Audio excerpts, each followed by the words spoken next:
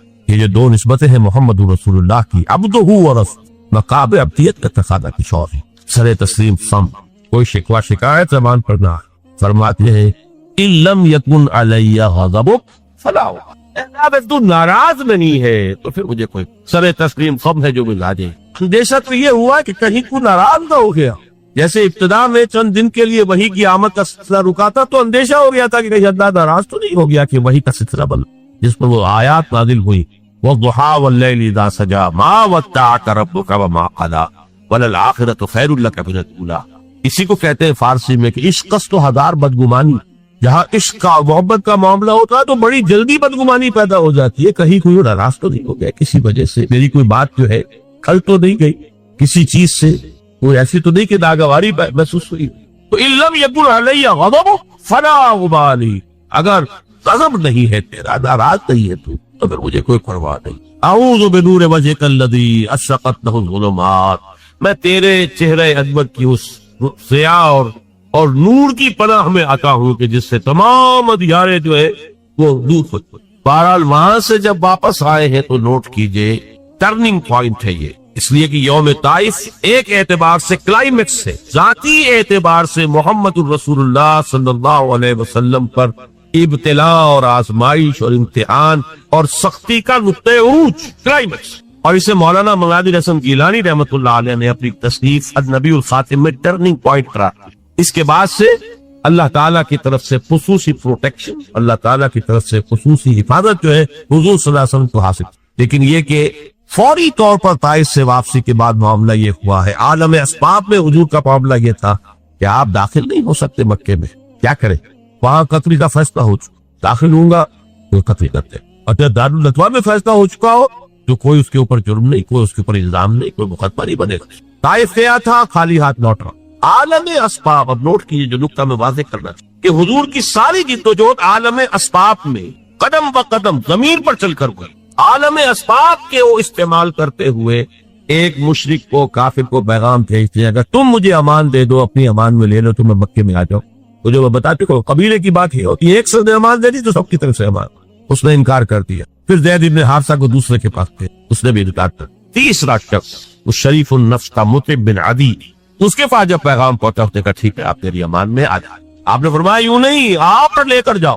اس کی وجہ کیا کہ میں اگر ایسے ہی مکے میں داخل ہو جاؤں فوراً مجھ پر حملہ کر کے ختم کرتے تو لوگ تو کہنے ہمیں کیا پتا تھا کہ خود بن عدی نے امان دی، لہذا آؤ اور لے کر جاؤ۔ اس طرح کے اسباب جو ہے دنیاوی، یہ عالم اسباب ہے، اور یہاں جو جد و جہد کرنی ہے اس عالم اسباب کے اندر رہتے ہوئے کرنی ہے، ان اسباب کو بروئے کار لا کر کرنی ہے، انہیں استعمال کر کے کرنا۔ لہذا آپ نے ایک مشرک کافر کی امان لینی قبول کی، اور پھر وہ مطعم بن عدی آیا ہے ہتھیار سجا کر، 6 بیٹے ساتھ لے کر، 6 بیٹے ہتھیاروں سمیت، اور کہتا ہوا میں نے محمد کو امان دی ہے، آج سے محمد کی امان میں، تب مکے میں جا۔ یہی وجہ ہے کہ حضور کو اتنا پاس تھا اس کے اس احسان کا۔